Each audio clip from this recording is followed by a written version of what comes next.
쫑긋 솟은 두 귀와 정면을 응시하는 무표정한 아기 토끼. 우리에게 정말 친숙한 캐릭터이자 곧 70주년을 맞는 미피입니다. 그런데 이렇게 단순한 선과 색으로 구성된 캐릭터에 유명한 현대 미술가들의 영혼이 녹아있다는 사실을 알고 계신가요? 미피 할아버지 딕 브루너가 미피를 어떻게 탄생시켰는지 그의 철학과 영감을 받은 화가들을 소개합니다. 미피는 네덜란드의 작가 딕 브루너가 탄생시킨 캐릭터입니다. 그는 원래 미피의 아버지라고 불렸는데 자신이 60살이 넘은 뒤로는 미피의 할아버지라고 불리길 원했다고 해요. 1955년 그는 한 바닷가 마을에서 휴가를 보내다 작은 토끼를 발견했는데요. 아들을 재우기 위해 잠자리에서 이야기를 들려주다가 이 토끼를 주인공으로 한 캐릭터와 스토리를 만들었습니다. 그래서 미피의 생일은 그림책이 처음 출간된 1955년 6월 21일이죠.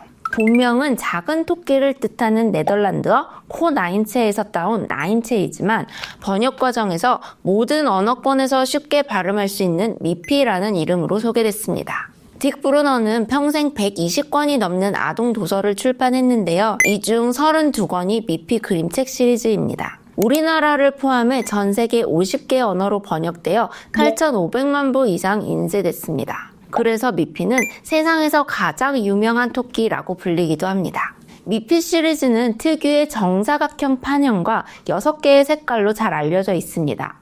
가로 세로 16cm, 정사각형 모양의 책은 미취학 아동의 손에 꼭 맞는 크기라고 하는데요. 12페이지 분량의 짧은 이야기가 한 페이지당 4줄씩 미피 캐릭터와 함께 담겨져 있습니다. 미피 캐릭터에 쓰이는 색깔은 빨강, 노랑, 파랑, 초록, 갈색과 회색 딱 6가지입니다. 이 6가지 색상이 브루너 컬러라고 불릴 정도입니다. 미피 시리즈를 보기 시작하는 2살부터 아이들은 색깔을 통해 주변 사물을 연상하고 감정이나 기분 같은 추상적인 개념을 표현하기도 한다고 해요. 그래서 딕 브루너는 아이들의 색감 발달에 도움이 되는 짙은 원색, 그러면서도 긍정적이고 안정적인 기분을 느낄 수 있는 색채를 아주 신중하게 조합해 사용했습니다. 기쁘고 행복감을 표현하는 빨강의 경우에도 그냥 새빨간색이 아니라 노랑을 섞어 보다 따뜻한 색감인 걸 알 수 있죠. 딕 브루너가 처음 미피 그림책을 내놓았을 때 부모들은 너무 짧고 단조롭다며 큰 관심을 두지 않았다고 합니다. 하지만 아이들은 미피를 보는 즉시 너무나 좋아했다고 하죠. 아이들의 시선에서는 따뜻하고 짙은 색감과 굵은 선으로 그려진 선명한 그림이 마치 상형 문자처럼 명료하게 다가온다는 겁니다. 그가 사과를 그리면 전 세계 어린이가 사과로 인식하고 집을 그리면 즉시 집으로 인식할 수 있다는 거죠.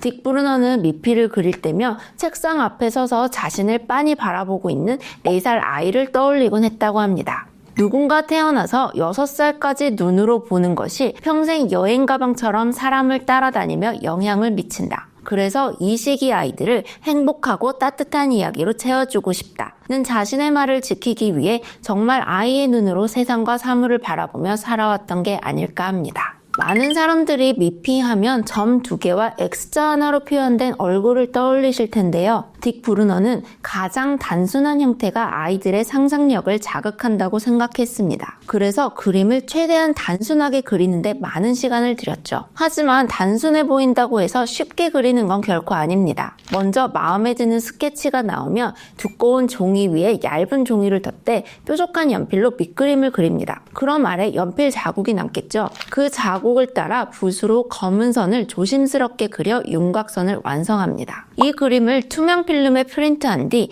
알맞은 색의 색지를 골라 가위로 오려냅니다. 눈과 입의 위치도 몇 번씩이나 고쳐 그려서 딕 브루너는 책 한 권에 들어갈 12개의 그림을 완성하기 위해 몇 달 동안 100장이 넘는 그림을 그린다고 하죠. 그래서 미피의 얼굴이 무표정이라고 하긴 하지만 잘 살펴보면 정말 많은 표정이 담겨 있다는 것을 알 수 있습니다. 놀랐을 때는 아주 미세하게 눈이 커지는 등 눈을 찍는 위치, 입과의 거리를 미묘하게 조정해 모든 감정을 표현하죠. 미피에게 감정을 불어넣는 방식을 딕 브루너는 이렇게 설명합니다. 처음에는 많은 눈물을 그렸다. 하지만 매일 눈물을 한 방울씩 지워가면서 단 한 방울 남겼을 때 더욱 슬픈 표정이 된다는 사실을 깨달았다. 이것이 바로 가장 단순하게 가장 많은 것을 담아내는 미피의 미학이죠. 딕 브루너의 정교하고 복잡한 작업 과정을 보면 그가 페르낭 레제, 몬드리안, 앙리 마티스, 피카소 같은 예술가에 심취한 미술학도였다는 것을 알 수 있습니다. 굵고 검은 윤곽선 안에 균일한 단색을 넓게 칠하는 방식, 그리고 사물을 극도로 단순한 선으로 표현하는 방식에서 이들 작품에 큰 영향을 받았음이 잘 나타나죠. 특히 딕 브루너는 마티스를 가장 존경하고 사랑했습니다. 마티스에게서 세계 사용법과 단순함을 배웠다고 말할 정도였죠. 브루너의 작업 방식도 마티스가 말년 병상에 누워 붓을 들지 못하게 되자 종이를 오려내는 컷아웃 기법으로 작품을 만들었던 것에서 착안해 자기 방식대로 풀어낸 것이라고 할 수 있습니다. 그리고 이런 현대미술과의 결합은 미피 시리즈의 그림을 단지 일러스트가 아닌 그 자체로 완결된 하나의 작품으로 보게 만들기도 합니다. 언제나 어린아이의 모습인 미피는 2025년 70살 생일을 앞두고 있습니다. 국내에서도 미피의 70번째 생일을 축하하기 위한 전시회가 준비되어 있는데요. 서울 인사동 센트럴 뮤지엄에서 11월 21일부터 8월까지 열리는 미피 70주년 생일 기념전, 미피와 마법 우체통입니다. 이번 전시는 아시아 최대 규모로 500평 넘는 공간에서 펼쳐질 예정인데요. 미피의 친구, 이웃 등 다양한 캐릭터들의 에피소드를 직접 경험할 수 있는 인터랙티브 체험과 대형 미디어 체험이 마련되어 있다고 합니다. 특히 이번 전시는 딕 브루너가 직접 그린 미피 원화와 다른 여러 작품들을 통해 미피가 탄생한 배경과 그의 예술적 철학도 깊이 이해할 수 있도록 꾸며졌습니다. 딕 브루너의 원화를 가까이서 살펴보면 검은 윤곽선에 미세하게 떨린 붓의 흔적이 남아있는 것을 알아챌 수 있다고 하죠. 이를 딕 브루너의 숨쉬는 선이라고 부르는데요. 진심을 담은 단순함이 얼마나 강력한 힘을 가지는지 느끼실 수 있을 거예요. 이번 전시가 미피를 새로운 시각에서 바라볼 수 있는 특별한 기회가 되지 않을까 기대합니다.